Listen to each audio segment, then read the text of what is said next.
Israel mimpi buruk, kebarakan hebat melanda Yerusalem.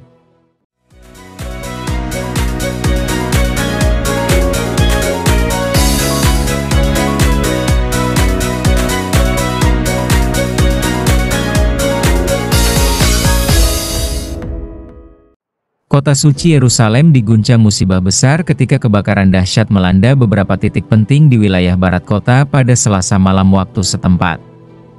Api berkobar hebat sejak pukul 20.45 waktu setempat, dan hingga berita ini diturunkan, petugas pemadam kebakaran masih berjuang untuk memadamkan kobaran api yang terus menyebar akibat tiupan angin kencang dan suhu udara yang tinggi. Insiden ini menjadi mimpi buruk bagi warga Yerusalem.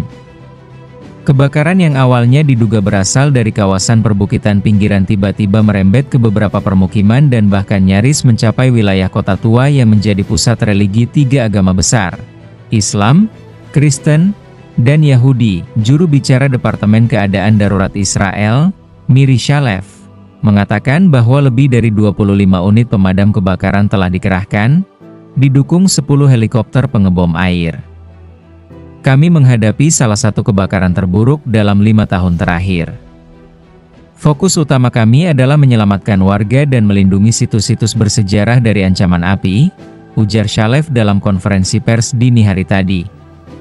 Lebih dari 2.000 warga telah dievakuasi dari rumah mereka, dan setidaknya 40 orang dilarikan ke rumah sakit akibat luka bakar ringan, gangguan pernapasan, dan trauma.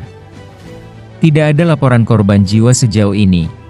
Namun pihak rumah sakit Hadassah memperingatkan bahwa jumlah korban bisa meningkat jika kebakaran tidak segera dikendalikan. Salah satu warga yang terdampak, Miriam Cohen, menggambarkan suasana mencekam saat api mendekat ke kawasan permukimannya. Langit berwarna merah, asap di mana-mana. Saya hanya sempat membawa anak-anak dan beberapa dokumen penting. Rasanya seperti akhir dunia, katanya dengan nada panik. Penyebab kebakaran masih dalam penyelidikan.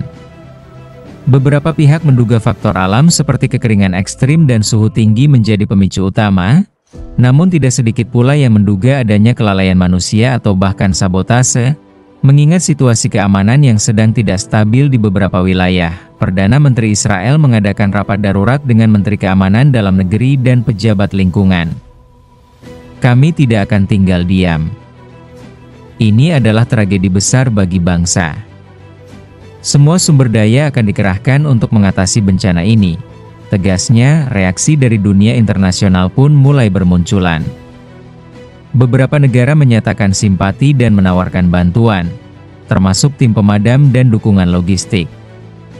Dari pihak Palestina, walaupun hubungan dengan Israel sedang tegang, muncul pernyataan kemanusiaan dari beberapa tokoh lokal yang menyebut bahwa keselamatan warga sipil harus menjadi prioritas utama. Kini, perhatian tertuju pada upaya pemadaman yang sedang berlangsung dan kemungkinan dampak jangka panjang, baik secara lingkungan maupun sosial.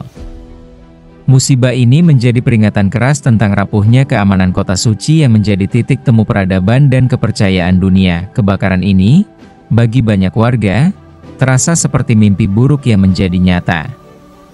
Yerusalem, kota penuh sejarah dan harapan, kini dibalut asap dan api, menanti pemulihan dan ketenangan.